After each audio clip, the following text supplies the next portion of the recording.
welcome everyone to the UFC Fight Night Blaydes versus Lewis Virtual Media Day. We'll kick things off now with number 4 ranked UFC heavyweight Derrick Lewis. Derrick, thank you for joining us today. We'll take our first question from Jay Anderson with Stateside Press. Hey, thanks very much. And Derrick, welcome back. Hope you're doing well. All right, thank you. Now, I want to start with something going back a little. Curtis said prior to this fight was booked that the UFC was protecting you.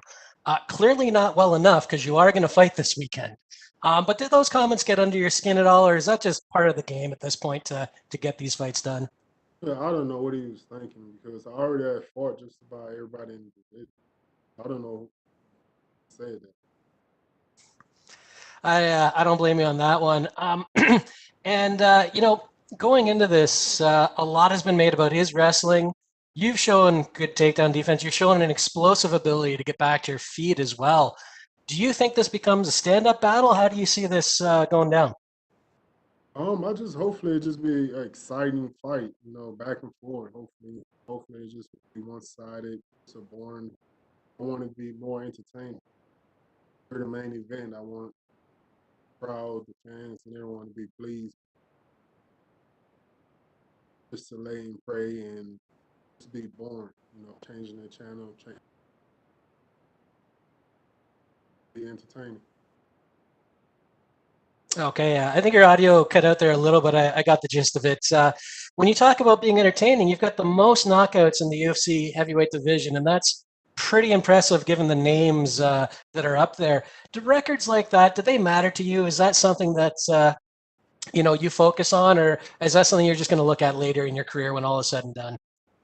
I guess I'll look at it later on in my career. Whenever I signed with the UFC, I never signed the contract to suit out be the knockout king, knockouts, stuff like that. Signed just to do a job, and that's about it.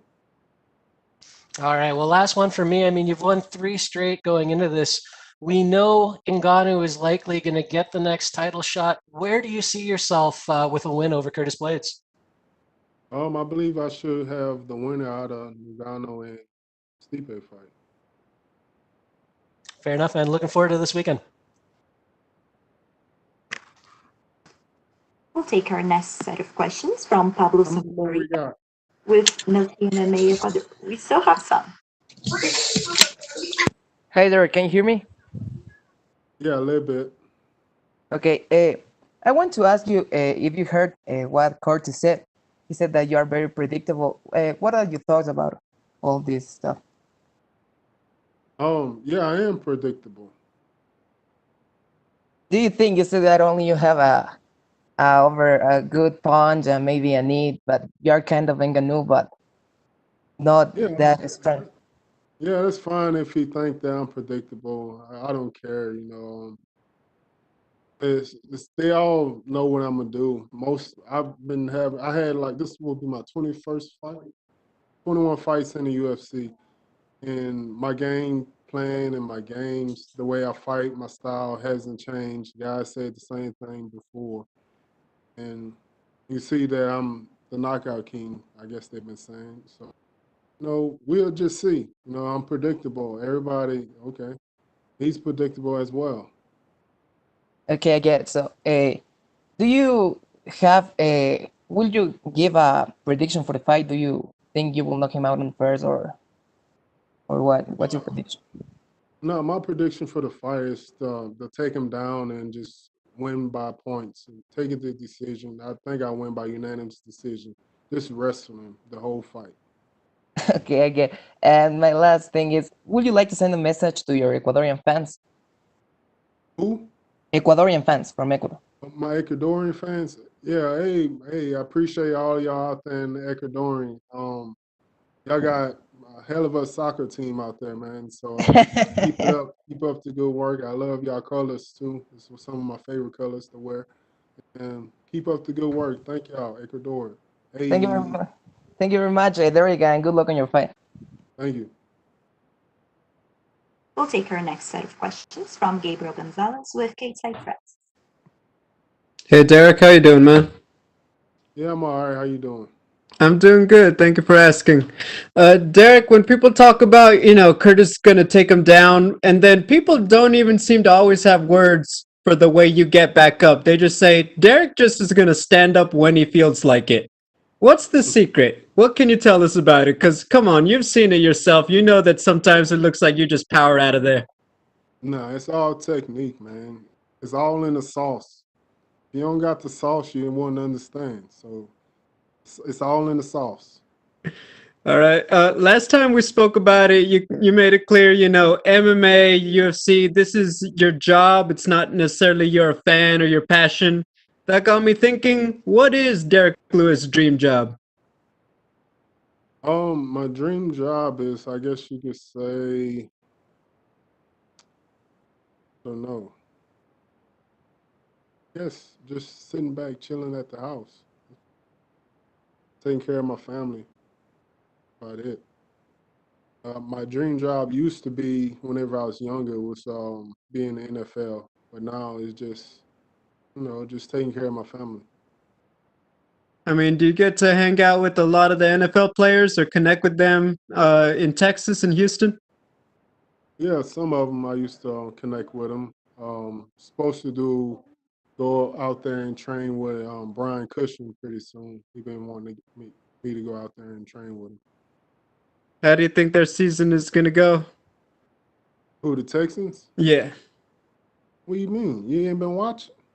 And nah, I've been focusing on you guys. No, I think we should make it a Super Bowl. All right. Good luck, Derek. Thank you. Thank you. We'll take our next question from Omer Mursavici with S Sport. Hello, Derek. How are you? I'm good. How you doing? I'm good, thanks, man. From Turkey. Derek, some fighters usually try get you down and finish there, but you answer with a knockout all the time. What goes through in your head when they take you down? Whenever they take me down, I'm just thinking like, okay, how much time we got left? What round is it? Um, what I'm going to eat after this fight? Where's the after party at? Hopefully I didn't he didn't scratch me. Oh, my stomach is bubbling right now. Probably just a little gas. So yeah, Okay, I'm going to get up right now. okay. When a lot of fighters retire, switch to WWE sometimes, do you want something like this in the future? Say what? Uh, they retire and go to WWE. Do you want something like this in the future? Yeah, if they pay me good, I go out there and throw a open hand slap to somebody. Yeah. Okay, thank you, Derek. Thank you. We'll take our next question from Augusto Niesque with Somos MMA. Hey Derek, how are you? Can you hear me? Oh yeah. We all coked up. Yeah, I can hear you. Okay, awesome. Derek, the last time we spoke, you have said to me that you would come out balls blazing, and you did. So I want to ask you, what are we going to see in this new version of Derek Lewis? I believe you'll see a lot of wrestling. I think I'm gonna go ahead and wrestle this guy and show him my that I'm the one of the baddest blue belts in Texas. So I'm sure. Okay, so other of my question is, you have said that he's predictable and he's a very good wrestler. So how are you planning to neutralize his wrestling abilities with more wrestling? Oh yeah, it's just more wrestling. If you wanted the wrestling match, I'm sure he's not gonna try to take me down. So I believe that he feel like my weakness really is standing up because I'm so predictable. So I don't think we even gonna even go to the ground. I believe that he's gonna try to outstrike me. My game Okay, plan is for me to just try to take him down right after that. awesome, awesome. And my last question, Derek. A few days ago, John Jones posted some pictures of his preparation for the heavyweight division. What do you think about that? What do you think about John Jones at the heavyweight division? Oh, I don't care if that's what he want to do with his career, his life, or whatever. That's fine. I can't. I don't. I'm not the gatekeeper, so I don't care what he does. Okay. Would you like to face him eventually? It doesn't matter. I don't have nothing against them. So if they UFC come to me with a contract and if it looks good, then yeah, I'll fight them. But other than that, I don't have no animosity against the guy. Okay. Awesome, Derrick. Thank you very much, and good luck on Saturday. Thank you. We'll take our next questions from Steven Morocco with Fox Media. Hey, Derrick, if Jones goes to heavyweight, how do you think he'll do? I believe Jones will do great at heavyweight. He walks around heavy as already. I think he'll do good. Why? What do you mean, why? Why do you think he'll do good? Because he's been the champion for 205 for many years, so he proven that it doesn't matter. See, he walks around heavyweight. So I believe all he had to do is just stay around his weight limit. He'll be pretty good. Speaking of weight, well, what do you expect to weigh in at on Friday? I'm probably going to miss weight. That's what I'm looking for. That's what I'm looking for the most. I'm probably going to be like 10 pounds heavy. So we just trying to get through this week really and try to make weight. But it's a lady in here that she been walking around in every room, like eating all in my face. She be eating a sandwich, smoothie. So I don't even think I even want to even try to make 65 anymore. It's all her fault. Oh, it's all her fault. Okay, all right. Well, I was just basically checking in on your new regimen. I mean, you talked a lot about taking this more seriously and slimming down and getting to your ideal weight where you could be most effective. I guess you've given up on that? Oh, yes. You got to smell his food that she was eating. I don't even want to cut weight anymore. It's delicious. All right, thanks, Derrick. Thank you. We'll take our next set of questions from Patrick Prokuski with TVP Sport. Hello, Derrick. Can you hear me? Yeah, I can hear you a little bit. Okay, so I'll speak a little bit louder. You just said that you don't care about John Jones at heavyweight. So I'm curious, do you have any name in your mind? If you win on Saturday, do you have somebody you want to call out? I think it's one guy that he's been talking trash for years that I want to fight. So Okay. McGregor, Conor McGregor. He been calling me out. Like every interview, he been calling me out. So I believe I need to fight him next.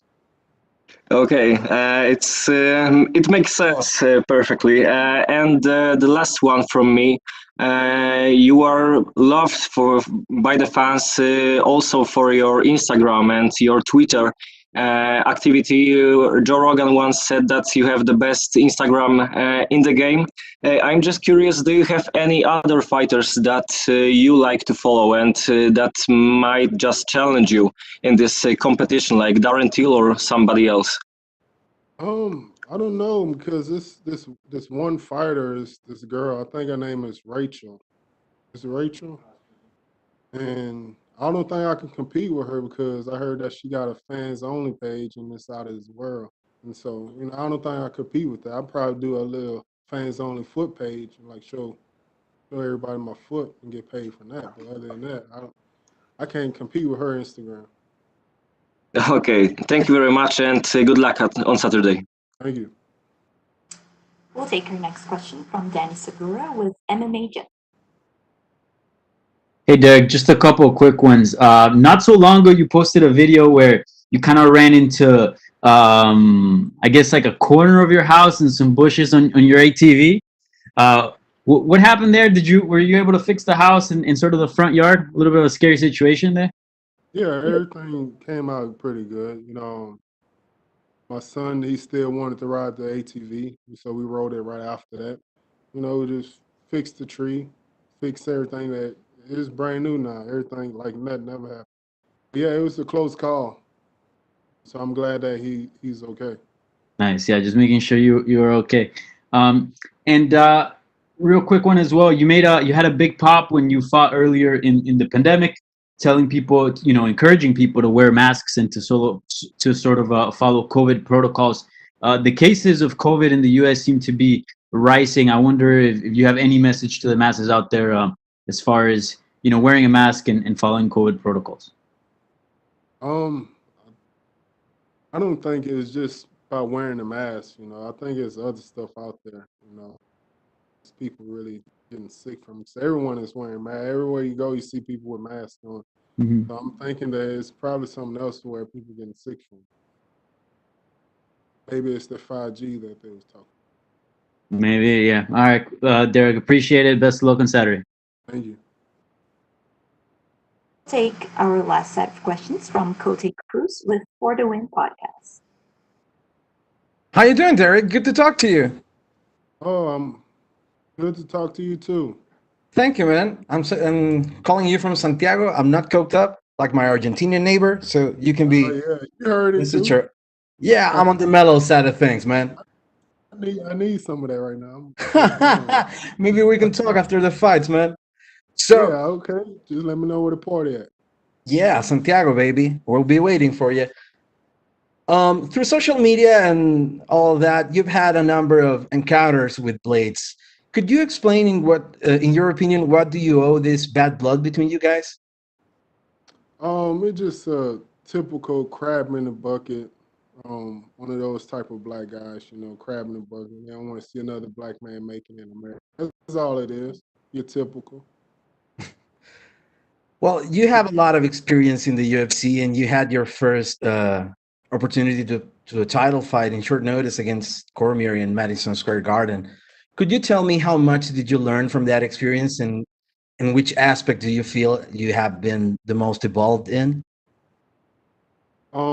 That right there, I really believe that I could have won that fight. That I was in one of the best shapes of my life, and I just wasn't that healthy, bad knee, and believe that I could have won that fight if I would have had a good training camp. I had a great training camp, but like being healthy, like going into that fight, I would have been up. I see. Well, a Turkish colleague asked you not long ago about moving to WWE at some point. I was wondering what would be your finishing move if you were in the WWE? It's probably something like Rakishi, like a finish move like Rakishi or something like that. Yeah, I can totally see you doing that. What would it be called? But I just call it balls hot. Fair enough, man. Well, best of luck on the fight for this weekend, man. And I appreciate your time. Thank you for talking to us. Thank you. Thank you. That's all we have for you today, Derek. Thank you. All right. Thank you.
We're now joined by UFC light heavyweight Devin Clark. We'll take our first question from Gabriel Gonzalez with Stateside Press. Hello, Devin. How are you? Good. How are you doing? I'm doing good. First question, can you describe what it was like to make the switch from Shamil to Anthony Smith in camp? That was at the beginning of camp, so it was a pretty easy switch. We had game planned a little bit for Shamil, but I was actually sitting with John Jones at the time when I got the phone call, and we were just about to watch video, so we just changed who was on the screen and ended up game planning for Anthony in the moment. Obviously, you train hard for every fight, but this is a noticeably bigger name that they've passed you. Arguably, just everything about the matchup really does pay off even more for you if you win. Is there extra motivation? Like, do you find yourself, you are training just a little bit harder because it is a bigger name in Anthony?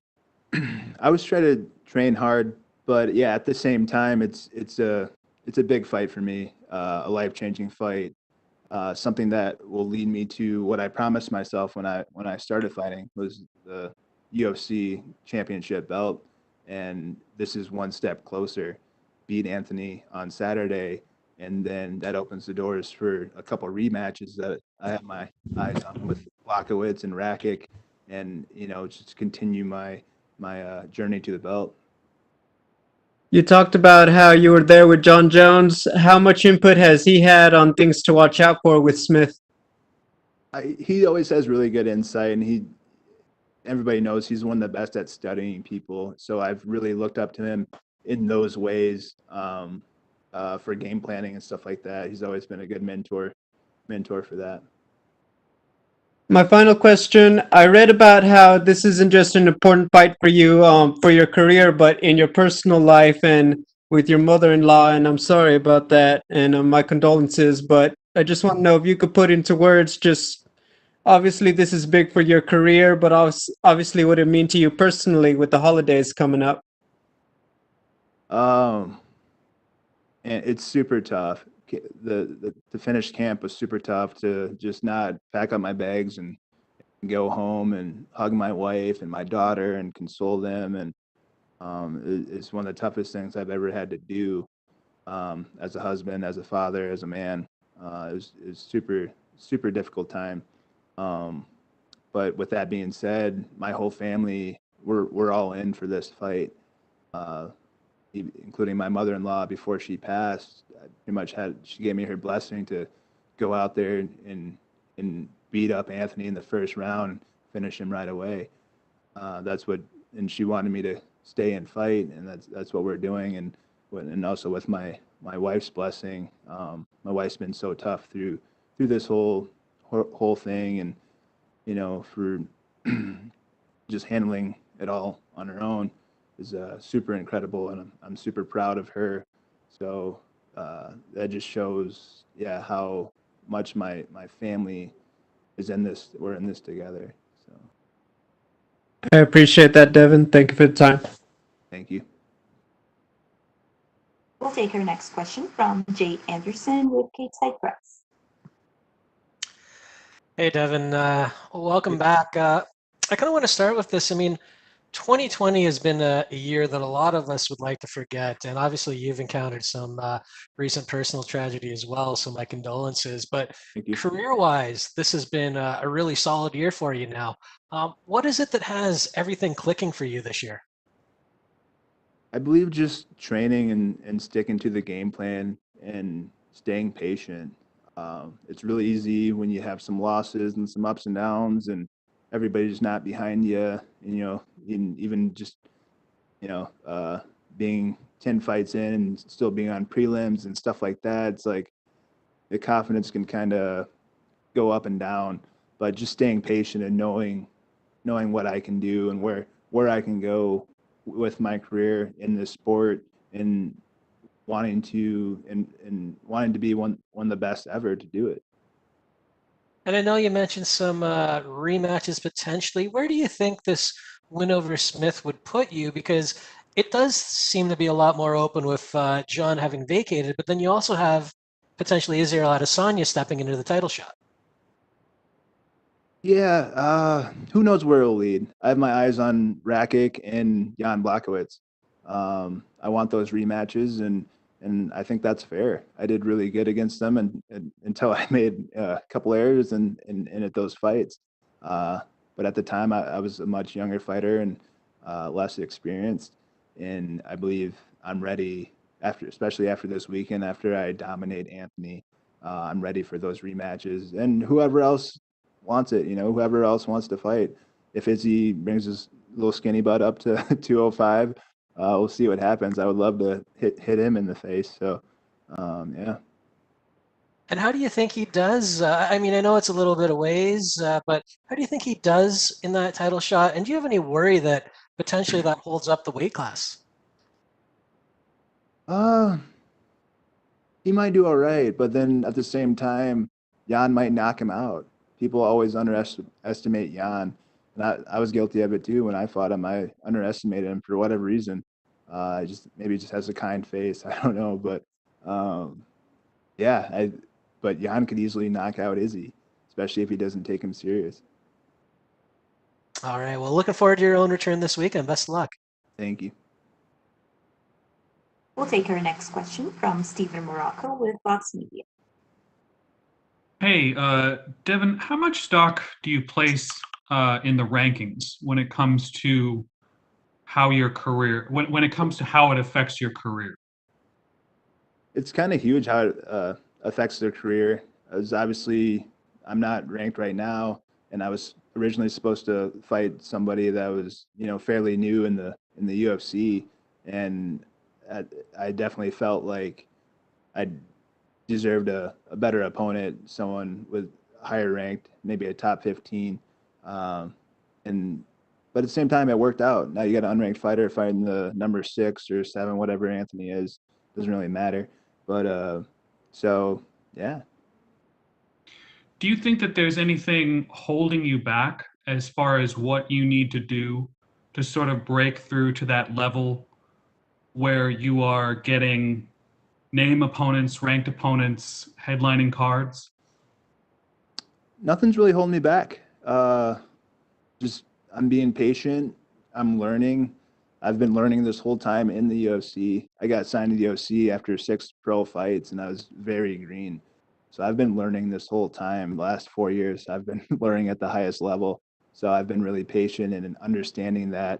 And I'm going this year. This will be my 10th year fighting. Period. And on that 10th year, your 10th year of doing something, there's usually a click, and I feel like that click's happening right now.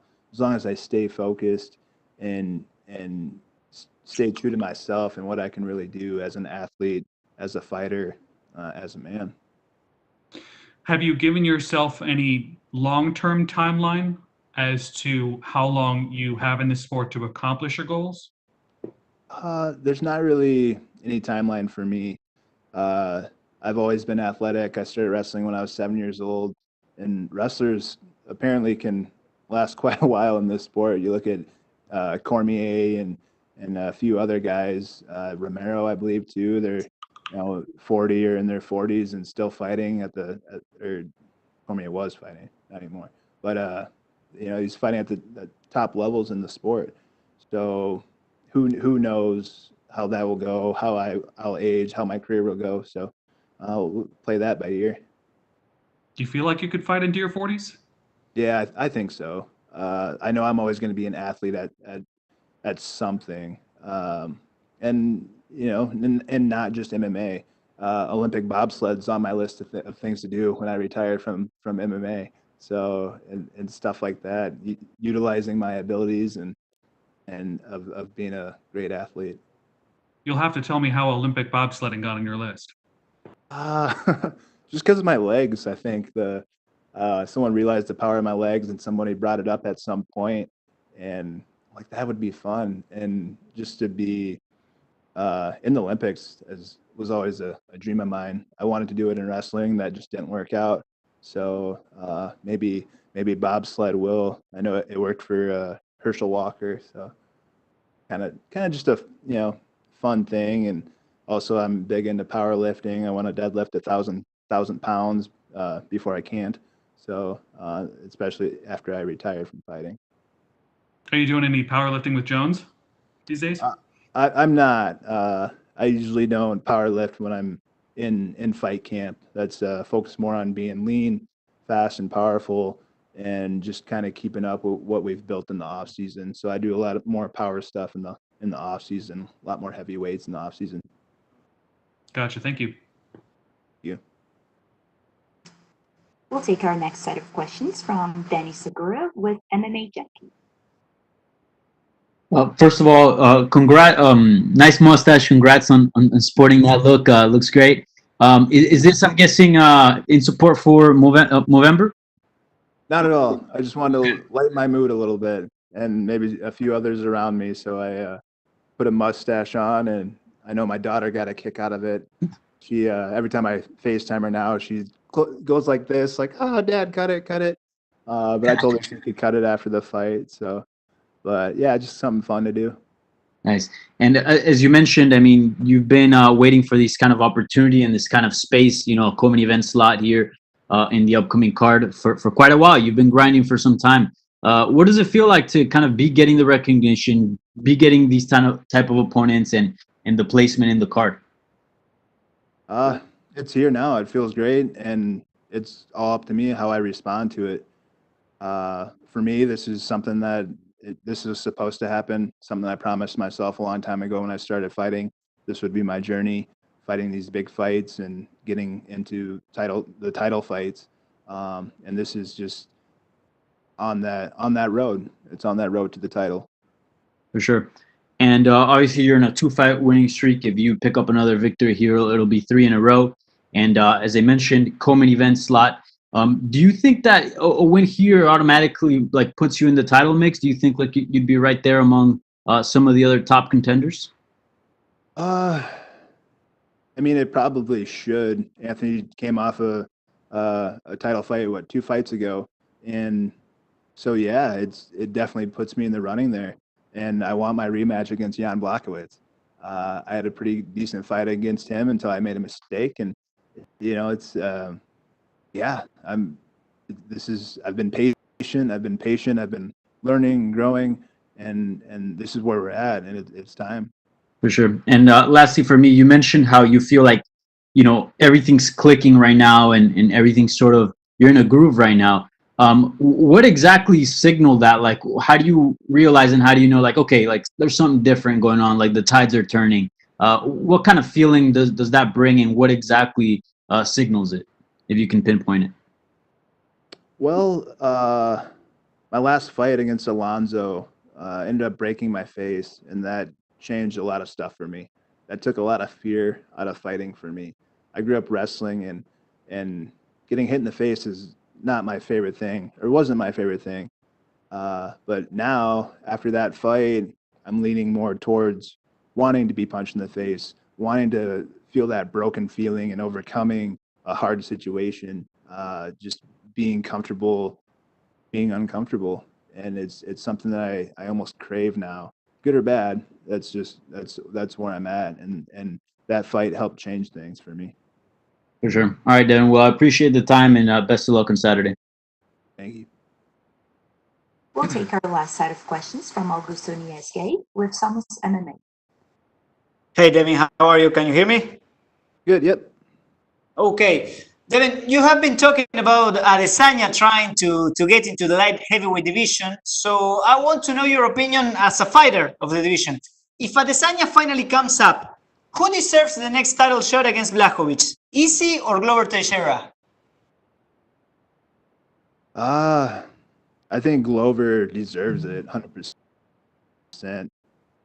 But I think if Izzy decides that he wants to do that, they'll probably give him that. That's a big money fight. It's a big fight. But Glover definitely deserves it. He's been grinding. He's up there in age too, and he's looking really good right now. Okay, I get you. And talking about your fight, do you think the experience will play a factor on the fight? How are you planning to neutralize that aspect of Anthony Smith's fight game? Anthony's experience, yeah, I don't know. I got experience too, so it's whatever. Fight's a fight. It's a fight. And which type of fight do you imagine on Saturday? Where are going to be the keys for your victory? Just me being aggressive, pressure, moving forward, and hurting Anthony and making him break. Okay, awesome. Thank you very much. Thank you. That's all we have for you today, Devin. Thank you. Thank you.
We are now joined by UFC flyweight Rachael Ostovich. We'll take our first question from Jay Anderson with Stateside Press.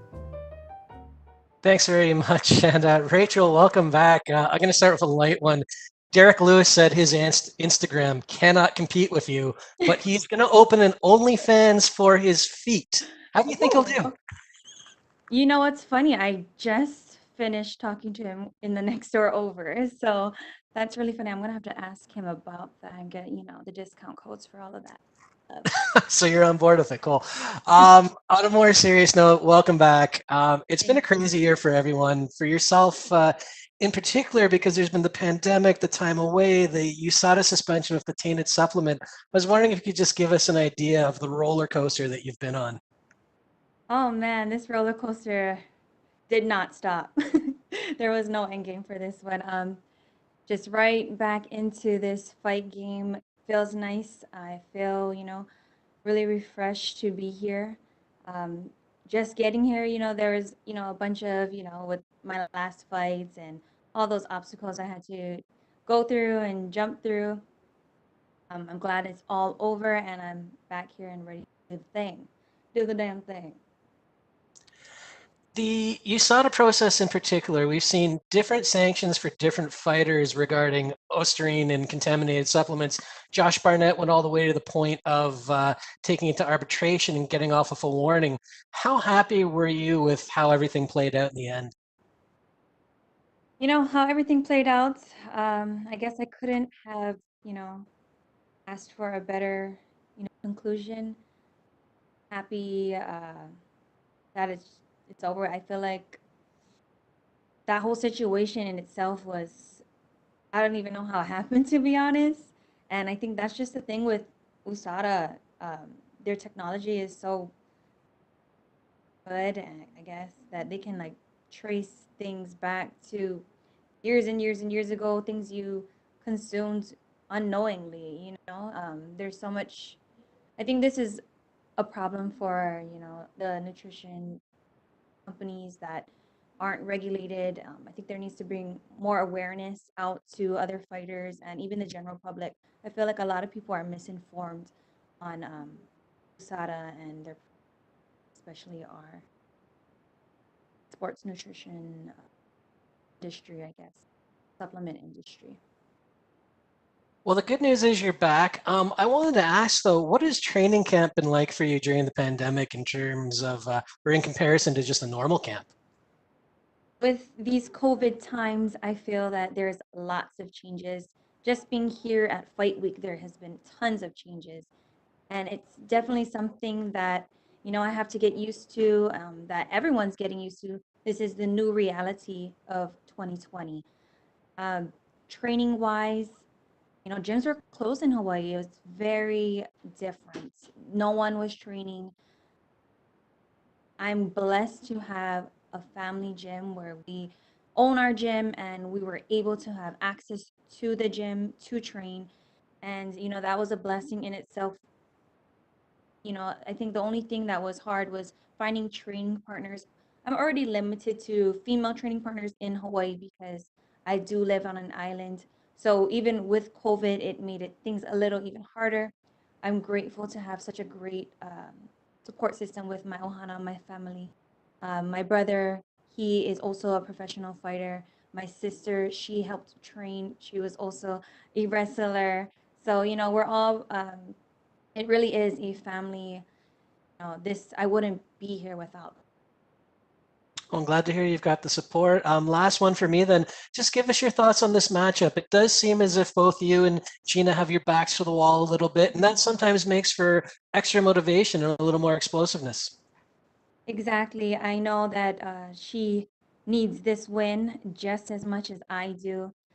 But you know, I'm going in there and I'm coming for that win. And you know, this is serious. This could be my last fight. So I'm looking at it in that terms. I've had a really great, you know, despite the COVID and all those circumstances, uh, I've had a really great training camp. So I'm feeling really good going into this fight. And All right. Well, thanks very much. Looking forward to it this Saturday. We'll take our next set of questions from Stephen Morocco with Vox Media. Rachel, when you say last fight, do you mean last fight period or last fight in the UFC? I'm thinking maybe even the last fight in the UFC. You just never know. I see people get cut for way less. How does that change the stakes of things for you? How does that feel coming into a fight after such a long layoff? You know, coming into a fight after such a long layoff, you know, there is, you know, that ring rust theory. I think that my mind is strong. I feel that I'm focused and I'm ready for this fight. I know that stakes are high for me and for Gina, and that just makes it even more entertaining for a really good fight. Is there anything you'd like the world to know about your situation with USADA in terms of how things played out and your level of responsibility and what happened?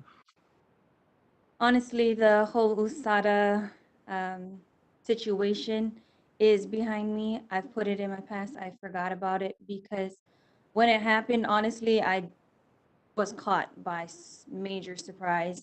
I'm a panic girl. You know, I hardly even take supplements, period. So it just didn't make sense to me. So, you know, I just had to roll with it and just, you know, keep being positive and keep, you know, jumping those hurdles of, you know, these fights. And, you know, I thank the fans. I thank my family for still supporting me and being on my side regardless. Um, so, you know, it is what it is. And I think that as far as, you know, with USADA and like that, there's a lot of I get a lot of negative comments from people. I feel like a lot of people aren't educated with the supplement industry on how they are not regulated. So I feel that if people were more, aware of how things work with the supplement industry and with USADA, there would be a better understanding. And even for me, I take responsibility at the end of the day, and I'm more aware. I look at everything now. Like, does this have this label on it? Does this have a label on it? Like I cough drops. Nope. Like, can't even go to Jamba Juice, drink their protein drinks. It's come down to that. So I've, something I never thought I'd had to worry about. I worry about now, and I'm a lot more aware of it. So that's that.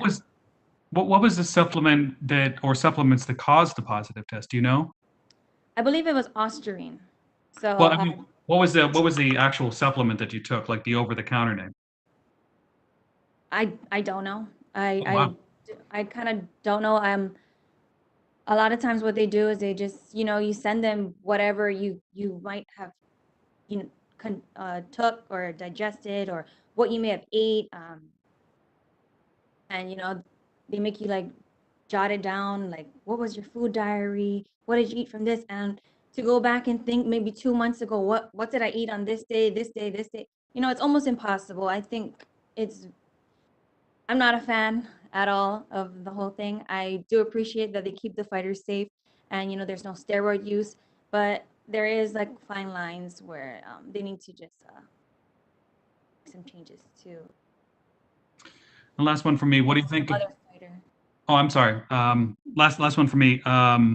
What do you think of Paige Van Zandt's transition to bare knuckle boxing? I think that's great. If that's something that she wants to do and that's something that she wants to pursue, then I support her. Is that something you've ever considered? Someone has reached out to me to do that. I think even before, maybe like 2 years ago, they reached out, and that's not something that I would want to do at the moment or even in the near future. I love where I'm at, and I want to stay here. Thanks. We'll take our next set of questions from Omer Mortzavici with S Sport. Hi, Rachel. How are you? Hi, I'm good. How are you? I'm good, thanks. What kind of mental preparation did you come this weekend? Because you lost too much. I'm sorry, what was that? What your mental preparation in this weekend? Because you lost your last match too much. Mental preparation because I lost too much. Losing is a part of life. A loss isn't a loss unless you are not learning anything. I've learned from every single fight. I learned from every single win. I think it's all about your mindset, and my mindset is strong. I'm ready for this fight, and that doesn't. My record doesn't make or break me at all. I know who I am and what I possess. Yeah, thanks. You have a lot of fans in Turkey. What would you say to the fans in Turkey? I want to thank my fans all over the world, especially in Turkey. I appreciate you guys standing by my side and supporting me. It doesn't go unnoticed. Thank you. Thank you. Thank you, Rachel. Next question is from Jim Barcelone with the Miami Herald. Hey, thank you so much. I'm curious, with all that's being said and all you've been through, how appreciative are you to be at this point where you're getting another fight with UFC? And even at a time, did you think like, oh my gosh, this may not happen? It's funny you asked that. I kind of went through this whole fight camp, even this fight week, very positive, very focused, but at the same time, I was like, is this gonna happen? Is this really gonna happen? Is something gonna pop, another USADA test, or COVID test or something? Like, you just never know in 2020. So my guard is up, but I'm ready for it all. How do you feel about the MMA game today and your involvement with it? You said this might be your last UFC fight. You don't know. Is the plan moving forward to stay in MMA at wherever?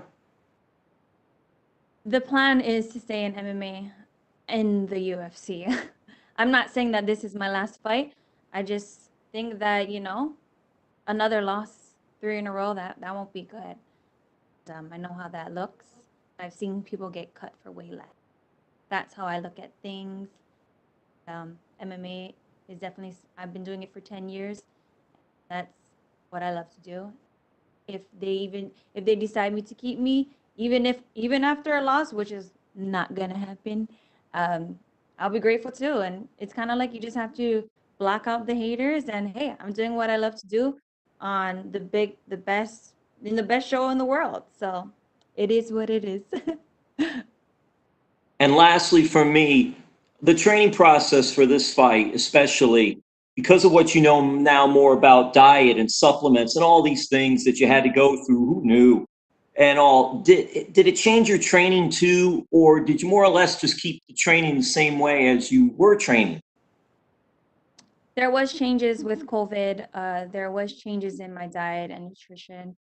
I basically didn't take any supplements, very minimal.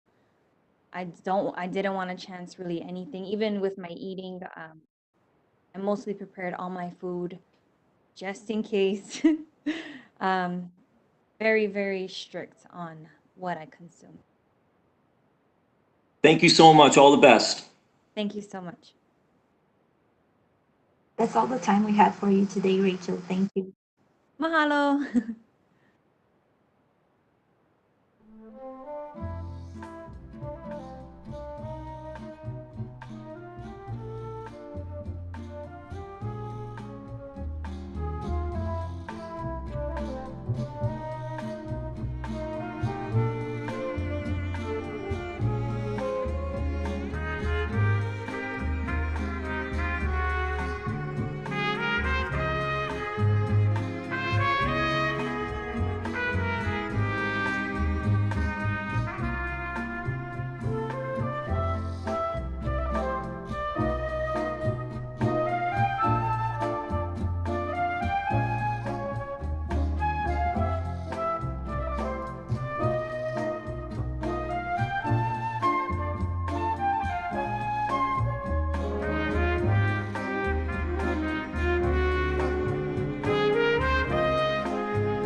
We're now joined by number 6 ranked UFC light heavyweight Anthony Smith, and we'll take our first set of questions from Gabriel Gonzalez with Cage Side Press. Hello, Anthony. How are you? I'm good. How are you? I'm doing good. So you made headlines after the last one. You felt a little undersized at 205 pounds. This fight is obviously at 205. Can you just talk about the decision to take this fight and at this weight? You know, one of my biggest qualities and one of my worst qualities is I'm very honest with you guys, and I answer the questions that you guys ask right away without thinking about it. So obviously initially I was having some issues, at least thinking about what weight class I wanted to stay in and whether I wanted to go down or if I wanted to get bigger or whatever. And that was just my thoughts in that moment. Obviously, after getting home and thinking about it and considering cutting back down to 185, I immediately remembered how bad that was. So I just decided to get stronger and try to put on a little bit more weight. I was able to put on a little bit, but putting on good, healthy, lean weight is really, really hard, and it's a slow process. So I'm much stronger and a little bit bigger, not a bunch, but I definitely added some strength. So that's why I'm still here at 205. How has that helped with the mental aspect? Because I'm assuming coming off back-to-back losses, it'd be easy to get a little discouraged. So how much has knowing you've gone back to the gym, put in that work for your physical stature, helped out with just the, I guess, mental aspect of getting ready for another fight and to snap this skid? You know, I kind of reworked everything. It's not just about the strength and the size. It's a lot about my mental work that I don't think I did. A few years ago, I did a better job of managing a lot of the mental side of the game. But I think as everything took off and I got so busy, I think that was one of the things that kind of got thrown to the side, and I didn't manage it or organize my mental stuff, my mental capacity, or my mental game very well. So I think that it was. I think I just kind of got caught in a bad storm, you know. And I did a lot of things this training camp differently, and maybe to the average person, it wouldn't seem that much different. But you know, you guys didn't see me working the analyst desk this entire training camp. If you're a listener to my radio show, I only did 1 hour once a week on my radio show. I cut way back on my show. I didn't do any episodes of my podcast with Laura Senko. You know, I just took a lot of things off my plate, and fortunately, I have a lot of people that support me that help pick up the slack on that and pick up the pieces that I'm not doing. So I think that was some of it, and that gave me more time to talk to my therapist and manage my thoughts and really just brain drain. You know what I mean? You get so much stuff going on in your head. You know, I'm a father of 3. I'm married. You know, you got all the duties and responsibilities that come along with that on top of training camp and again all those other things that I had on my plate, the analyst stuff, my podcast, my radio show. I just needed to manage that and organize it better, and I think I did a really good job of doing that this training camp. My final question, you've obviously been one of the big faces in UFC for Factory X, your team. I just wanted to know, what's it like seeing Brandon Royval's rise this year? And he goes from unknown to now he's one of the top flyweights, and he's your teammate over there. Yeah, it's been really cool to watch Brandon, but it's been cool to watch a lot of those guys. You know, Jonathan Martinez, Yusuf Zalal, obviously Brandon, Chris Gutierrez. I mean, the list goes on. Like, there's a lot of those guys. And to be honest with you, one of the funnest things to watch is all those guys are very similar in size. So watching all those guys train together and just go after each other, it's one of the coolest things in the world. It's just all these super high level, you know, smaller guys just getting after it. And then to see the camaraderie that everyone has afterwards, you know, it's really cool, man. The culture we have at Factory X is one of a kind. So, you know, I was heartbroken for Brandon, but at the same time, I've been there before. You know, you have those tough injuries, and this is one of those things where it just happens. But I have no doubt that he'll bounce back. Hey, thank you, Anthony. Good luck. Thank you very much. We'll take our next question from Damon Martin with MMA Fighting. Hey, Anthony. Coming into this. Hey, you hold on a second. Well, you don't know how to answer text messages anymore? I texted you back. Did you not respond? No, you didn't respond. I'm going to check my text message. I'm going to send you a screenshot after this is over. How you been? I'm good, man. I'm good. Obviously, you're never a guy to make excuses. You've never been a guy to make excuses, but you've had such a crazy year when you really think about this, from the home invasion thing to the pandemic kind of starting and stopping your fights and then going through everything you went through. Like, can you kind of wrap your head around what this year has been for you? Because it has been kind of insane. Yeah, it's been really tough, man. And like, you know how it is. We talk a lot. Like, I'm never gonna make an excuse, even when it's handed to me.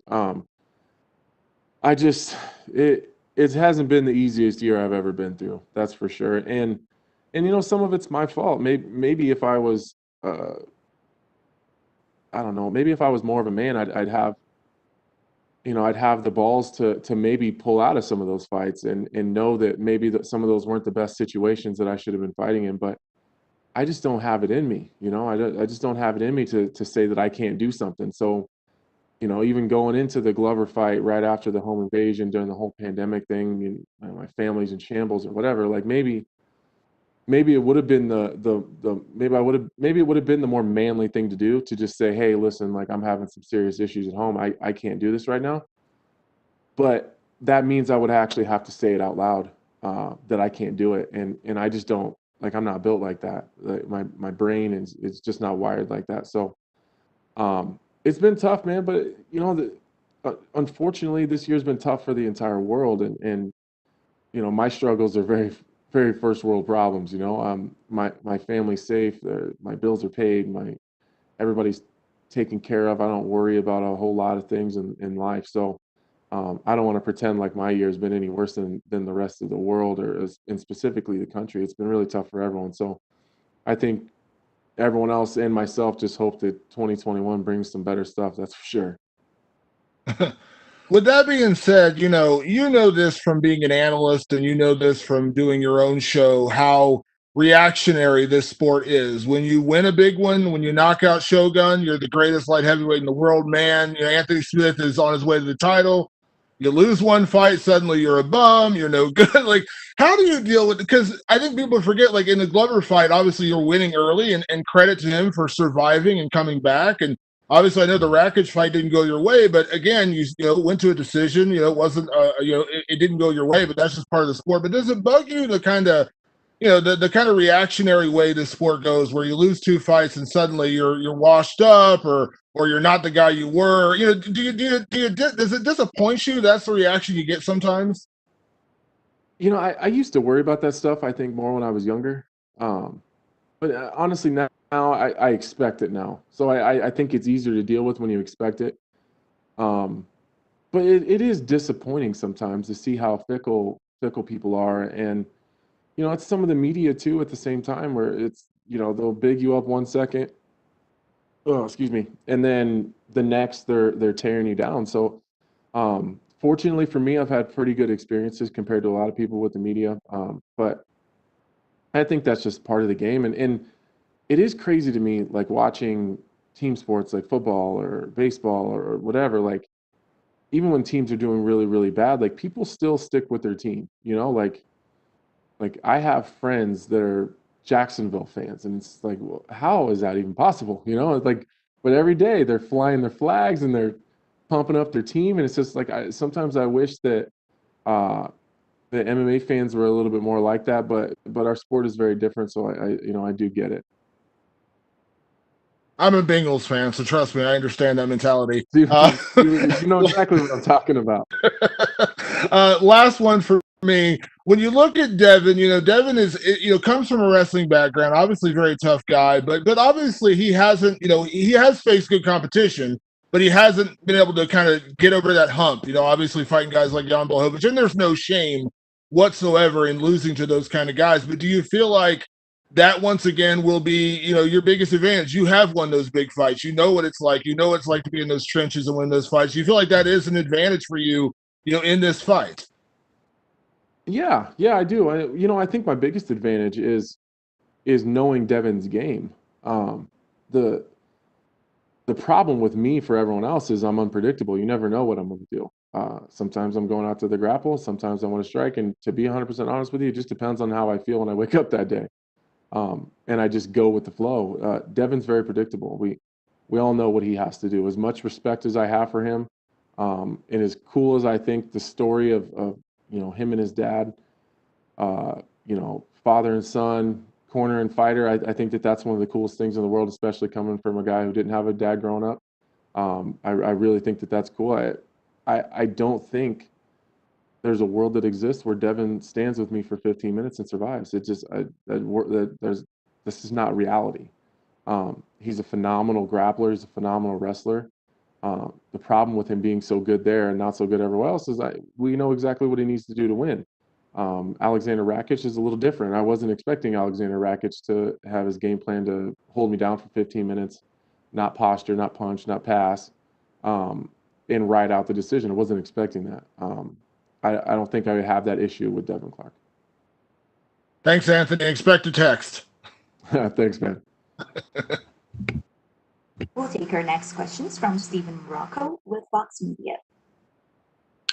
Hey, Anthony. What's up, man? How you doing? Good. It sounds like, listening to you talk about paring your schedule down and sort of focus more on fight related stuff as opposed to non-fight related stuff. It's been kind of hard for you to say like, I can't do everything. Like, do you think a part of this has sort of been like recognizing your limitations this year? Yeah, I think that's a lot of it, man. I spend 2 1-hour sessions a week with my therapist. Just I guess over the last, I don't know, really since I fought Alexander Rakic, just figuring out, kind of like you said, like I can't do it all. I can't do it all, and I can't have it all in my cake too. I just can't, like, and we really talk about keeping the main thing the main thing. Like, I love fighting, and I love being a fighter, and I love everything that comes with it. But sometimes some of the stuff that comes with that is it's the media side of it. It's the analyst gigs, which I love. I love being an analyst. I love coming to the events. I love talking to the guys. I love talking about them. I love bigging them up and maybe shedding a light on something that maybe fans wouldn't typically see, and maybe drawing fans to that specific person. I love my radio show. I love all that stuff. But the thing that gave me all those opportunities to do that is fighting. And if I'm pulling away too much from fighting and I'm taking away from the main thing, and I can't do that. That's what got me here. So I think just really managing that stuff, and to be honest, I'm not too proud to say that I have so much stuff going on in my head that sometimes my head is spinning and I don't know which direction to go. And that's not just fight related. That's just in life in general. The world's a crazy place right now, especially. So, she's really helped me a lot. Just really slowing myself down a little bit, and like you said, kind of just realizing what my limitations are. So what gets you back to your current schedule on the UFC commentary desk? You're good at it, and the opportunities are there. Do you have to get a win to sort of go back to the way things were, or is this sort of the new normal? No. I mean, I'm still getting.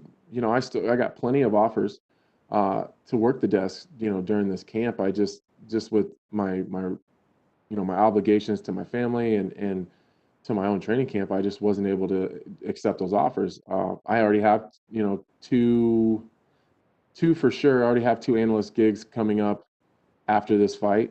So I'm right back on the desk. I think that just during training camp, I just need to just delegate that time. Just needs to be for myself. It's really tough, when there's been training camps where I've worked, 3 or 4 gigs during one training camp, and it's just a lot. It's just super busy, and then it takes away from the little bit of home time I do have. So it's not just analyst stuff. I do so much stuff, man. Like I'm like taking trips with my family. I'm riding my Razor. I'm going to the dunes. I'm going to South Dakota. I'm riding in Texas. I'm all over the place, and I just have to dial all that stuff back and just realize, like, the things that afford me the ability to do that and live the lifestyle I live is fighting. So I need to focus as much on fighting as I was focusing on the rewards of fighting. And honestly, it's been really comfortable. It's been a lot of fun, like really not having anything to worry about during camp except just being in camp.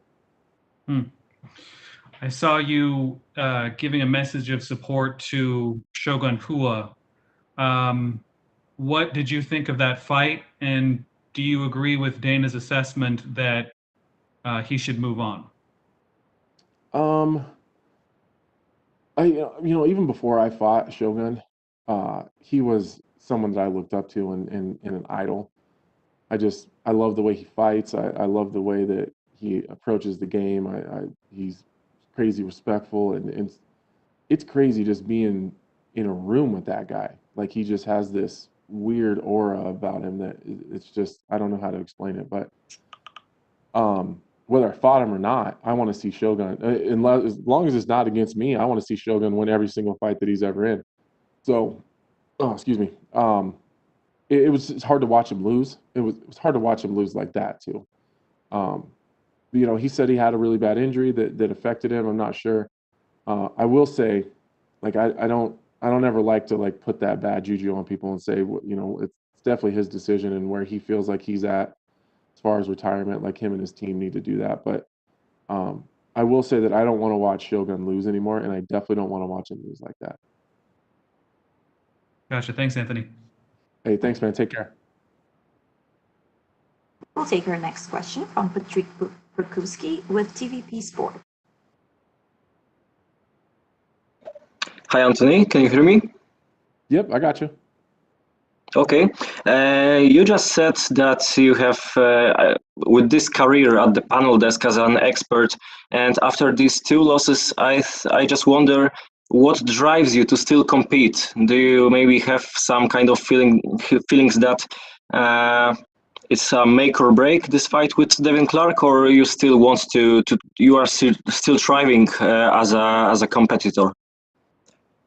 I'm still chasing a world title, man. That's always been my goal. The second that I don't care about winning a world title is exactly when I'll retire.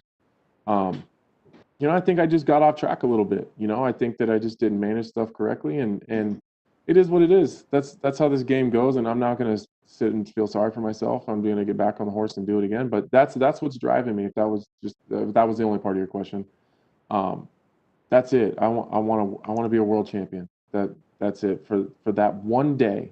Even if I was to drop off the face of the earth the next, for that one day, I would be the best in the world, and that's all I want.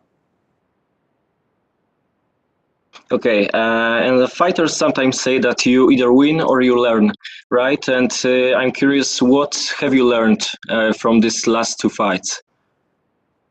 I learned a lot. You know, I like to credit myself on being the guy that learns from any situation, but from the last one, I need to be more intentional for sure. I think I have so many fights, and you know, if you combine my professional and my amateur career, I have like 73 fights. So, and I'm 32 years old. So it's a lot of fights, and not that, you know, since I was 17. So I think that I get too comfortable in there sometimes, and I get really lackadaisical, and I think that I pulled out so many late fight finishes that I just bank on like, all right, I'll just hang out here for a minute, like I'll figure it out eventually. And sometimes I don't. So I think that you know, we spent a lot of time this training camp just being intentional and not conceding. Sometimes I do concede positions with the intention of figuring it out as we go. And I think that's I can't think of the last time I was in a position or anywhere in a fight that I was uncomfortable or worried. So I think that that's a big issue that I had to deal with this training camp. So that's probably the biggest thing. And just slowing it. I think I went the wrong direction. Like the Glover fight, I started off really fast and hot, and then I tried to fix that problem by coming in slow and lethargic, I guess, against Rakic, and neither one of those things fucking works. So we have to just, I don't know, find a middle ground somewhere.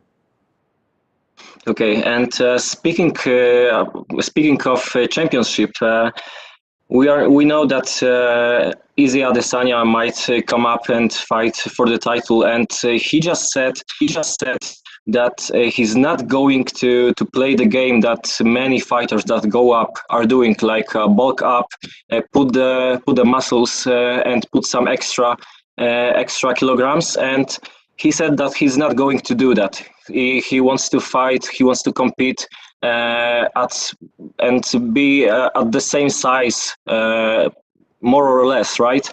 That he is right now. And you, as a former middleweight, I wonder, what do you think about this strategy? I mean, that's essentially what I did. I've gained, I don't know, maybe 3 or 4 pounds. To be honest with you, I've gained 3 or 4 pounds in the last 2 fights, but I'm about 15 pounds lighter competing at light heavyweight than what I walked around at when I was a middleweight. So when I was a middleweight, I walked at like 230. Now I walk around about 215, fighting one weight class higher.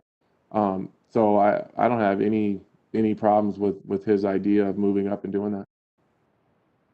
Okay, and if that fight happens, what do you think? How will it play out? Izzy and Jan? Yeah.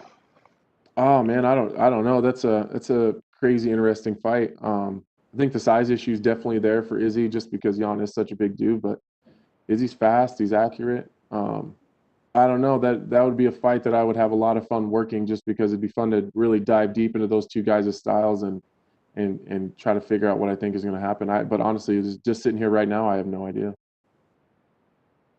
Okay. Thank you, Anthony, and good luck on Saturday. Hey, thank you. That's all the time we have for you today, Anthony. Thank you. Thank you.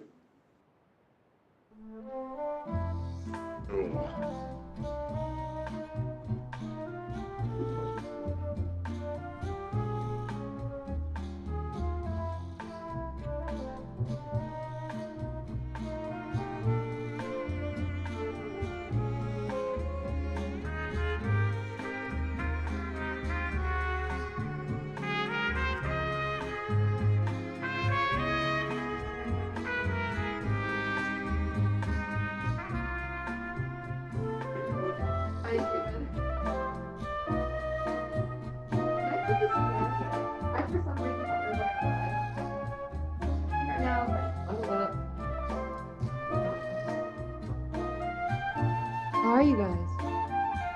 Do I just fade into the background because I'm all black? That's okay. I'll take it.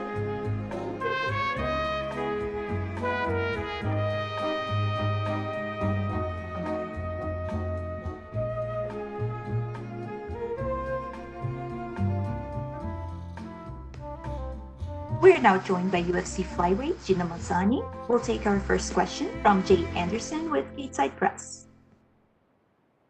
Hey, Gina, welcome back. First of all, I'd like you to just give us your thoughts going into this fight. We spoke to Rachel earlier. She said her back is against the wall. She says this could be her last UFC fight if she loses.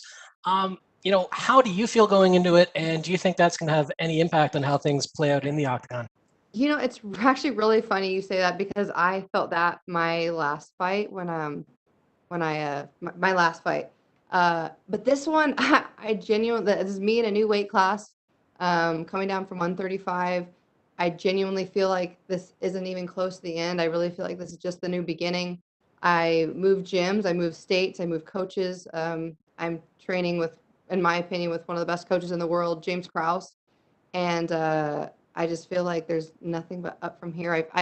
But I think it's also, I feel extremely prepared for this fight. But yeah, I feel great going into this fight. What's the transition down to flyweight been like, and how are you feeling coming into fight week here? I'm hungry. I'm just kidding. It's been quite a transition in the sense of like I just really had to clean up my diet. I was on, I'll call it like a strict diet for the past 10 weeks. And just was on a heavy training schedule. When I came there, James Krause put me on a pretty crazy schedule that I don't think a lot of people could handle. Like there were some days where I'd be training 4 times a day. I'd have 4 sessions a day. I have at least 5. My training schedule is so heavy. So it's, yeah, I'm sorry. I kind of spaced on the question. No worries. It was about how you felt at flyweight. Don't feel bad. Derrick Lewis said he's hungry too. Yeah, no, okay, no, yeah. I feel great at flyweight. It's cool because I like the dieting was obviously sucks because I love food. Who doesn't love food? But I felt like as I've gotten smaller, I just feel faster and I feel like I'm throwing a lot quicker and I still feel strong. Like from when I first got there and I was weighing around 155, 150 pounds. I'm now doing better against the people I was grappling with like near before I left. So, and I'm 15, 20 pounds smaller. So it's so far so good. I feel like the flyweight division will be my home and I intend on doing well and I intend on staying here and see. And I just want to talk about your camp a little. You hinted at it a bit with James putting you on a tough schedule, but how do you prepare for an opponent who's been out for well over a year like Rachel has been? This is something I changed a lot of things in this camp because obviously what I was doing before wasn't working. So how I prepare for someone like that is I have to focus on myself. I have to just be ready for anything. I know she's a good wrestler and she's tough and she's durable.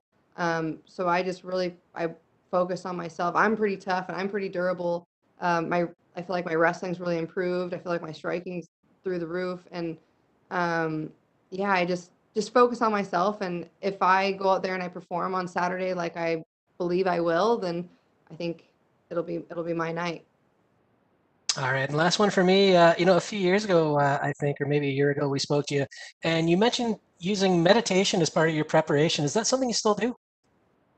Yeah, actually. Well, so the big thing is before, when I was at 35, I could if you can't sleep, you get up and eat a couple snacks and stuff. But now I have to go to bed on like an empty growly tummy, which is fine. And so but it's actually I've gotten used to it. And then I'll before I go to bed, I'll meditate in the evening, and it helps me go to sleep. So that's been pretty amazing. But I used to meditate a ton during the day, but honestly, I'm so busy training, and taking care and helping with my family and stuff. So I don't have that much time for it. But in the evenings, I still meditate. Yeah, for sure. Cool stuff. Well, looking forward to the payoff this weekend. Thank you so much. I am as well. Appreciate it. We'll take our next question from Jim Barcelone with the Miami Herald. Thank you. I'm curious because you mentioned you made a lot of changes. I guess you didn't like the direction, obviously, the career was going, wins and losses. How did you come about deciding on a coach and what to do and go through that process of just, okay, this is where I want to be. He's the person or she's the person I want to be the one training me. So with this so what initially happened was my fiance Tim Elliott got a fight to fight Ryan Benoit, and it was like a 3 weeks notice fight. The first thing that Tim always did, because he started his career with James Krause, and he started he got in the UFC with James Krause, and every time we get a fight, we always forward it to James and be like, hey, what do you think about this? And James loved the fight. He absolutely loved the fight and said that he wanted to help him out and coach him or whatever. And so we packed up our car and we drove down to Missouri with our dog and all of our stuff. And we get there, and Tim put on a hardcore he packed as much as he could in 2 weeks. And I just saw what James did for him, and just the way he coached and the way he got him through tough situations in the fight. It was a no-brainer for me to make that transition to make him my head coach. And with that, we had to move to Missouri, which, the weather isn't the best there. But it was worth it. Like, if we can start winning some fights, then it's well worth it. But just how he is as a coach, I feel like he covers all angles of it. Like when I first came to James, and anyway, so when James, after my last fight, James mentioned to Tim, he's like, hey, I just need Gina. Just give me Gina for 2 months. I just need her for 2 months. Like, let's see what we can do.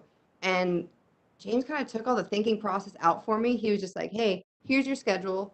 This is what you're doing. This is your nutritionist. Just do it, and we're going to be successful. And he's like, and if you're not confident in yourself, just put all your confidence in me. And so I did that, and I think it's going to pay off. I feel more confident than ever. I feel like I always come in fight week kind of confident, but I'm also like kind of nervous on the back. And you're always going to be nervous. You're getting in a fist fight in a cage, for goodness sakes. But yeah, he put all the questions out. He put all like the guessing game. Like, anytime I was having a freak out mode, he would call me. I never had a coach just like call me and put me on the spot, and talk me off a ledge. And he's been fantastic. So yeah, a lot of big changes, and honestly, wasn't easy. I would call it definitely my hardest fight camp in my entire career. But like I said, I think it's going to be well worth it. You mentioned moving to Missouri. You're from Alaska, so it can't be that bad, right? Come on now. Well, okay. Yeah. Well, weather-wise. Yeah, but I'm also dropping weight class, so my bear fat is going down. Oh. But it's really not that bad. Kansas City, it's beautiful, and the people there are fantastic. Like, my team, I'm so grateful for my team. I feel like I'm going to this fight with like not only just me and my man and my coach, but like my whole team's behind me. You know, like that's such it just feels everyone's cool there, that Midwest love. It's yeah, Missouri. It's great. All right, thank you much. All the best. Thank you so much. I appreciate it. Our next question is from Daniel Martin with MMA Fighting. Hey, Gina. You mentioned, going down to flyweight for this fight. Obviously, that is a weight cut and things like that. Did you ever feel like undersized or overpowered at all at bantamweight? Because you do hear that a lot from fighters who make the weight cut. They say, "Wow, I never realized like how much I was giving up by fighting in a bigger weight class." Yeah, and I really think I'm gonna find out a lot more on Saturday.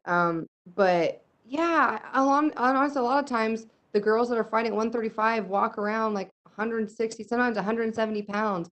And for me, when I was fighting at 35, max I would walk around 155, 150. Um, and and then like with the training schedule I was on, like my weight just started coming down, and James Krause told me to make the decisions to go down to 125, and so I did it. But yeah, I felt like I'm only 5'6" on a good day, so I mean, all the girls in 125, like this is the first. I don't remember the last time I fought somebody shorter than me. Like to me, that's so cool. I'm really excited about that. But yeah, I think making the sacrifice and dieting and stuff is just going to be worth it, to be able to perform at just like the best I can possibly do. Once you get in the UFC, there's really not a lot of, room to grow in terms of expectations. Because once you're in the UFC, you're in the biggest league in the world, and you win a fight, and it's an amazing moment. You lose a fight, and people are kind of down on you. But do you kind of have to remind yourself sometimes that you literally are kind of growing up in the UFC? Like you came to the UFC with only 4 fights, and like now you have more fights in the UFC than you actually had before you even got here. Isn't that crazy? I never thought about that like that. Yeah, but the thing is, it's like, man, I took a pretty rough road coming into the UFC. Like my first fight was against Sarah McMahon, the number 7, a silver Olympic medal wrestler. Like that's crazy. And not to mention I had to cut was it 27 pounds in 16 days. Like but I really believed in myself, and but I'm just so grateful that I'm in the situation that I'm in where I'm continuously growing. Um, and honestly, today actually marks 3 years ago since my last UFC win when I fought in China. So this weekend is like super special and really important to me because I haven't given up. The goal stayed the same. I fought in like smaller shows like King of the Cage and stuff since I got fired the last time. But I just never stopped. And I just never stopped coming forward. So I'm cool with growing up in the UFC, and I'm grateful that they have me. I'm grateful that they still want me, and I know that this weekend I'm going to show that this is why they want me, and this is why I'm still here. Yeah, I'm happy to be here, and I'm grateful that UFC still wants me because I still want them. I know you talked a lot about working with James, and James is a very humble guy. He rarely talks about himself in terms of like his coaching and things, but we see the results coming out of the gym. And I know, I'm not trying to ask you to say bad things about your former team and where you worked at Extreme Couture and places like that, but do you feel like finding James as a head coach is maybe like the difference maker in your career? Because you hear that from a lot of people who work with him, that he is that kind of coach, even though he doesn't tout himself like that. You'll never hear him say he's like the greatest coach in the world, but you hear from his students that he is like one of the greatest coaches in the world. James is fantastic, and the thing is like everybody's different, and everybody needs something different. I mean, first of all, I'm a female. Females, like, we have emotions and we cry and like we're kind of I'm a little bit of a head case, I'll admit it, and that's okay. But the thing is that a lot of times coaches and people they don't want those problems because there's other people that are in Vegas that are, down to fight, down to make weight, but they're a lot less maintenance. But I was a little bit more maintenance, I'll admit it. But James is up for the challenge, and that's what I love about James is that he knew he knew what he was getting himself into, and he was stoked about it. And I think the product that he's producing with me is turning out successful. Is going to be successful. But yeah, I like I love my guys Extreme Couture, and I was at 10th Planet, and all them, but I just needed a different coach, a different support system. It just wasn't cutting it for me. But like now I feel more prepared than I ever have. But yeah, I think he's a great coach for me. But like I said, everyone's different, and some people don't want their coach, calling them at 8 o'clock at night when they're freaking out, or some people don't want their coach holding them accountable for missing a practice. Like James will hold you accountable, and he will call you out. Like he holds me accountable, and that's what I need. Last one for me on that side. We talk a lot about the physicality of this, cutting down weight, working with your new coach, working with your new team, but mentally, it sounds like you're in a really good place, working with James and having, this kind of positivity. Would you say mentally you're really strong going into this fight? Yeah, like I said, like I always try to come into fight week confident and, mentally strong, but then there's always those like butterflies in the back.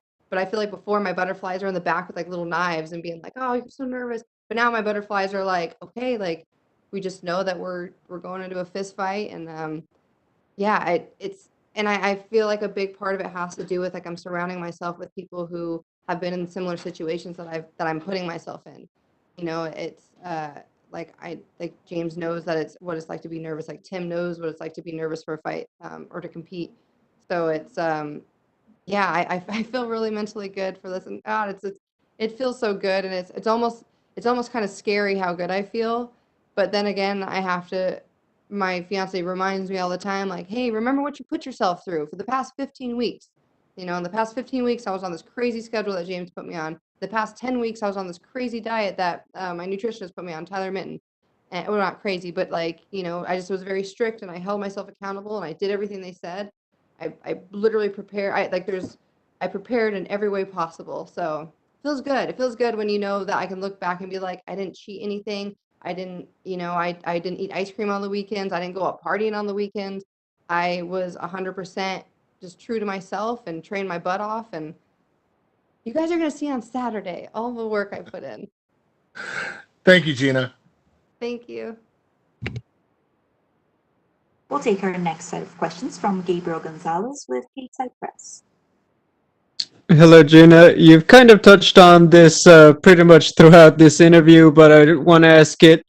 With the situation when you came back, because you took the fight with Julia on short notice, it was obviously your comeback fight to the UFC. You'd been cut recently. Just what are the emotions that you go through with that? Because obviously, one, it's short notice, so you do get a bit of leeway, but still, you're looking to make this your second run. Can you just talk about the emotions you went through for that?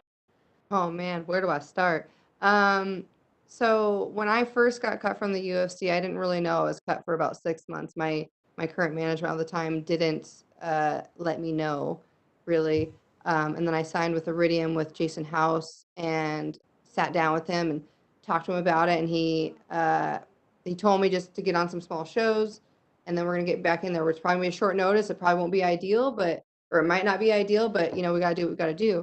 So anyway, so that happened. I took the fight with Julia, and I really thought that would have been a good fight. And I got hit with the body shot, and it wasn't my night. So the emotions going into all that, it's just very up and down. But one thing Tim always reminds me is that the goal stays the same. The goal stays the same, and I haven't trained for the past 12 years to not be successful in this. It's been a lot of emotions, and especially dropping to 125 has been kind of crazy for me and really tough on me, my body, and like mentally. And but now coming into fight week, I feel prepared. I feel mentally prepared. I feel durable. I feel tough. I just feel ready. And so it's one of those things where it's like you look back and you're like, man, I really don't really regret working my butt off. I don't regret that. However, I would have regretted if I would have just partied or like went like this with my fight career. But instead, I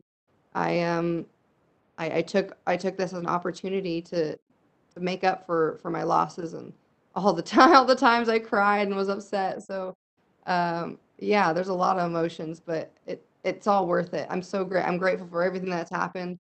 It's all leading me to here. So, and currently I'm undefeated at 125. So That's a That's a very important thing to note. Were you confident that they would give you another fight with the full camp? Because it is typical that they do, but it's not guaranteed, obviously. Were you ever worried that, like, I couldn't deliver on the shot they gave me to come back? That might be it. You know, I'm gonna have to give a big shout out to my my manager Jason House with Iridium.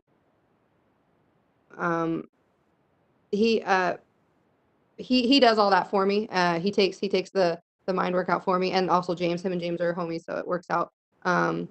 But yeah, you know, I've always been like, oh, I'm prepared for short notice fight, this and that. But I'm super grateful to have a full camp. So yeah, I mean, in a way, I would be kind of nervous, but I knew, like, I was like, oh, I'm always gonna be ready. I'm always gonna be training, so I'll just be ready for anything. But yeah, to have this much notice is awesome, and I think I'm gonna look. It's gonna look like I had a 15-week fight camp when I come out there on Saturday. So you guys will see. Final question. You know that it's going to be on television. You know this interview goes out to all the outlets. So how did you pick out to go 50-50 with the violet for fight week instead of another color? Oh, this is my dark side. No, I don't know. I want to switch it up. I'm in a new weight class. New Gina Bear. Like, gotta keep a little that pink flair because, you know, it's me. But yeah, I just something new, something different. Like, new weight class, new walkout song, new fight. You know, like, I'm changing it all up. New coach, new state. Like, I'm changing it up. Looks great. Good luck. Thank you. That's all the time we have for you today, Gina. Thank you. Thank you, guys.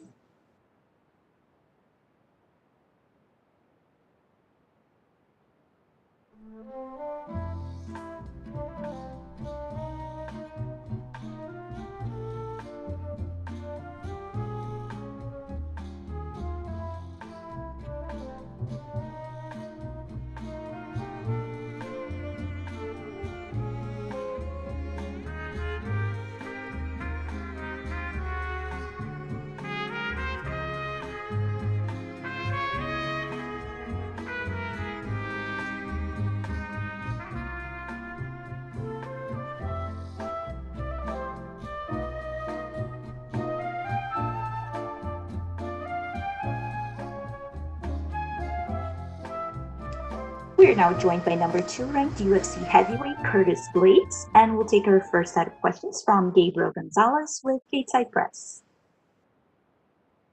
Hey Curtis, it feels like this matchup is one that's been floating around for a while. Is there any extra motivation or excitement for you now that you're finally going to get in there and put your hands on Derrick?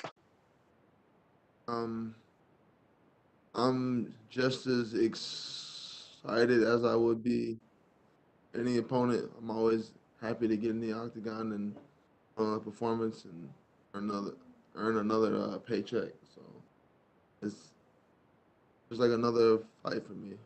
I am happy that I have one. Gotcha. After the last fight, you were very honest about, you know what, it may not be the popular decision, but I'm going to fight the way I'm going to fight, and I'm going to be the heel. I mean, you could tell us personally, how did fans react to it? Did they kind of push back, or did they like the fact that you were so honest about what you were going to do out there? Reviews were mixed.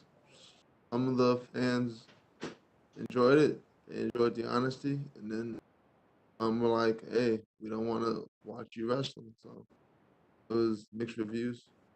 I don't care, to be honest. Talking about the heavyweight title picture, you win. It's obvious that you're up there, but I don't have to tell you, there's obviously a lot going on. Very simply, do you see yourself waiting for a title shot, or do you think that you're going to end up being busy in 2021, belt or no belt? I think I'll be waiting. Win this fight, I'll be 5 in a row, and I think that should be enough for me to warrant a title shot. My final question, I know earlier in the year that you had said some stuff that rubbed people the wrong way about the women's fighters, specifically Rachael Ostovich. She is on your undercard. Have there been any awkward run-ins or anything addressed with that? No, I'm way over that. I'm an adult. I have adult things to worry about. Care about that. Thank you, Curtis. Good luck. We'll take our next set of questions from Jim Barcelone with the Miami Herald. Yeah, thank you, Curtis. And just how are you feeling going into this fight and your preparation for this fight? Did you have to do anything different just dealing with the pandemic, or was it just business as usual with training? I feel great. My body feels great. Mind feels great. And yeah, the camp was, I mean, it was a little different because of the pandemics. Sometimes the gym wasn't open. Sometimes didn't have guys weren't available, but we made it work, and I feel like it was the best camp we could have possibly had. Who did you bring with you for this fight? My usual cornerman, Benny Lopez, Cody Donovan, Austin Hubbard, and Zach Ponga. And Curtis, you're known also, I guess, for trying other things. Do you ever consider going against Yamamoto in a sumo rematch? Yeah, I mean, I actually enjoyed that. It was fun. I think me having the experience of already trying it earlier this year, I think doing it again, I would do a little better than I did the first time. You have the experience under your belt now, so to speak. And then lastly, too, in doing other things, I know your focus is on MMA and fighting, obviously. But when you're talking about doing other things like sumo wrestling, is pro wrestling something that you might consider later on down the road? I never even thought about that as an option. Yes, if I'm retired from this sport and they want to offer me a decent amount of money to just pretend to wrestle, yeah, I'd do it. Well, you have a good look for it, too. You're a good fighter as well. Thank you much. We'll take our next questions from Omer Mertzavici with S Sport. Curtis, how are you? Fine, sir. How are you? Yeah, fine, man. Thanks. You almost beat everyone in this division, and you lost only Francis twice. If you beat Lewis, who is in your mind on your next fight? Whoever's got the belt, I think I should be I think Francis should be fighting Stipe for the belt, and whoever's the winner, that's what. Okay, thank you. Thank you so much.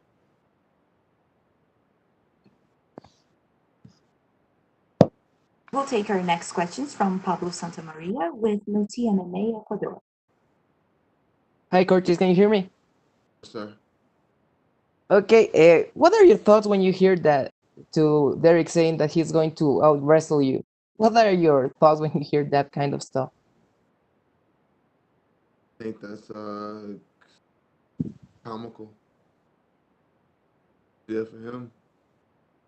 I think he just says it because he knows you guys are going to talk about it. Okay, so it's your second fight on the pandemic. So what was any difference between your first camp and this one? We have a better understanding of how to work around the new protocols at the gyms, and our communication as a team between the coaches and my sparring partner. Like all the coaches together, we just have a better communications. We've been able to adapt a lot easier. Okay, and my last one, what's your prediction for the fight? If I win, I don't know if it's first, second, third, fourth. I didn't be a split decision. I don't know, but I will win. Okay, would you like to send a message to your Ecuadorian fans? Appreciate you guys watching and those that support me. all the support, and those who don't like me, here. Okay, thank you for your time and good luck on your fight. We'll take our next question from Jay Anderson with Stateside Press. Hey, thanks very puedes much. hablar. Ya salte Curtis. nomás. Ya. Can you hear me? Yeah. I'm not sure what that was either. So Curtis, you said ahead of this fight that the UFC was protecting Derrick, and I'm just curious now that it's here. Did you actually feel that way, or was that more of an attempt to get the fight done, to get it signed? I mean, yeah, I'm not one of those guys who just says ridiculous stuff just to get press views. I said it, I meant it, didn't mean it. Gave him Blagoy-Ivanov. I don't think very highly of Blagoy-Ivanov. Gave him Ir Latifi. I don't think very highly of Ir Latifi. They've given him a lot of guys who I don't think very highly of. Yes, they've been protecting him. Fair enough. And, I know you said this should get you the title fight and you would sit if necessary. Is there any worry that the arrival of John Jones to heavyweight could see him jump the line and then potentially you're looking at, a year layoff? Yeah, that's a possibility. I know it's very plausible, and guess we'll cross that bridge when we get to it. I don't waste any of my brain cells or brain or time just projecting on things that are out of my control. It could definitely happen, and there's nothing I can do about that. So, With that in mind, then, how important is it to make a statement in this fight with Derrick? it's not. My job is to win. Even if I hit Derrick with a flying armbar, if the people want John Jones, people are going to get John Jones. There's absolutely nothing I can do. It's out. All right. Fair enough. Thanks very much for your time. We'll take our next questions from Damon Martin with MMA Fighting. Hey Curtis, coming out of the last fight, you're a guy who goes out there and wins by any means necessary.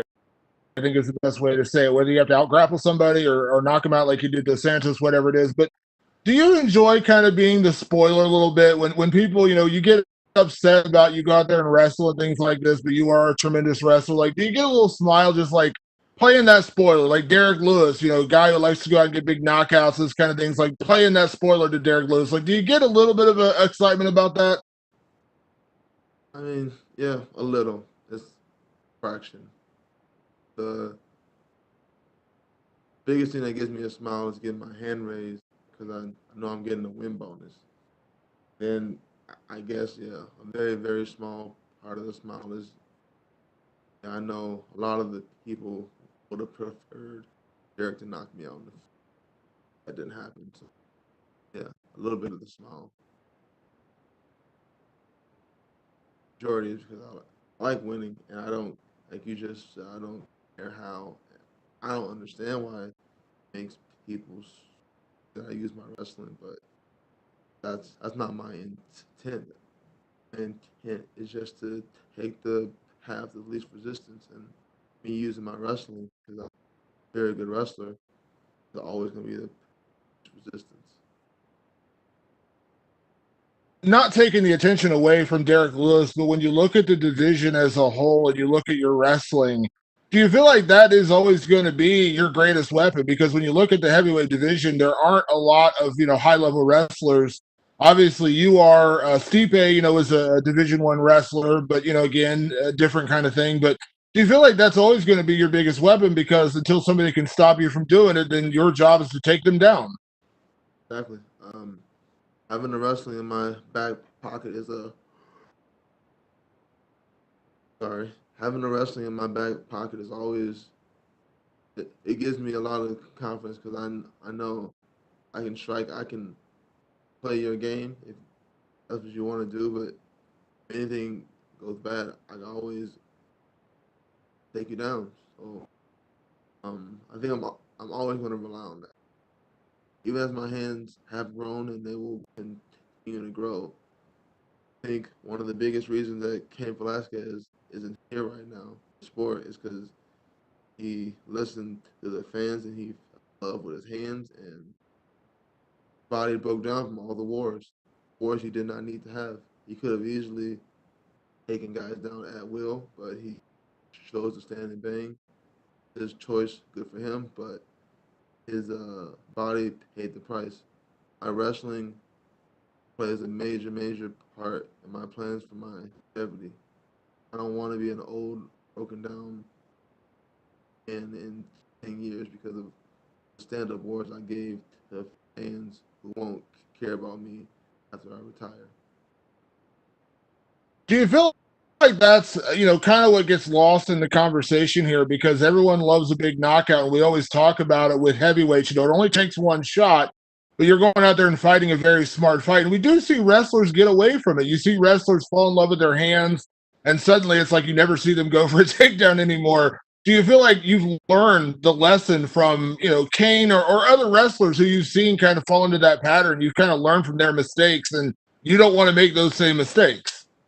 Yeah, I've learned from Velasquez. I've learned even from Ronda Rousey. I know she wasn't exactly a wrestler per se, but she's a grappler, very, very dominant grappler. Her advantage in that department, I think, was always going to be pretty big. I think she allowed herself to be talked into one of the fans her hands when she could have armbarred girls for another 2 years and added on to her legacy, but she wanted to strike with Holly Holm, which bad idea, and get head kicked.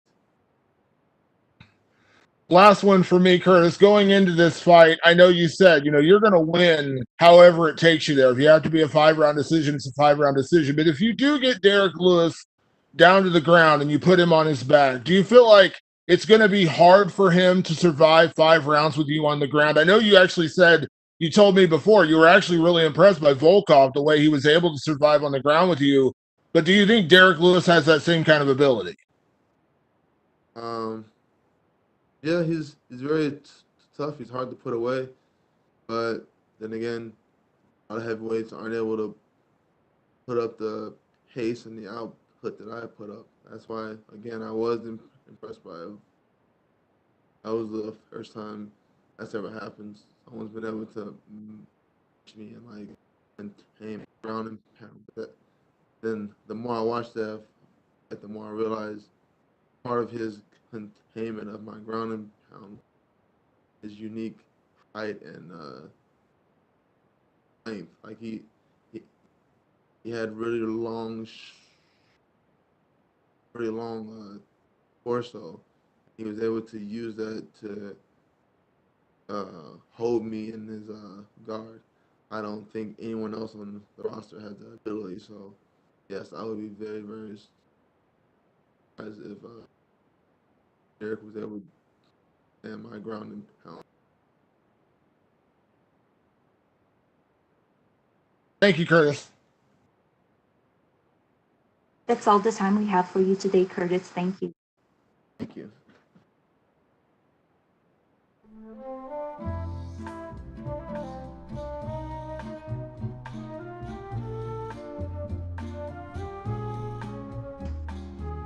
This concludes the UFC Fight Night Blaydes vs. Lewis Virtual Media Day. We'd like to thank everyone for joining today's event. UFC Fight Night Blaydes vs. Lewis takes place this Saturday, November 28th from UFC Apex in Las Vegas.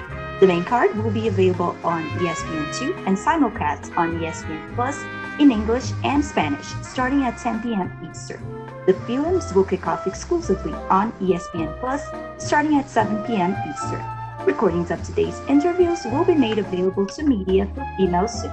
Thank you, and you may disconnect.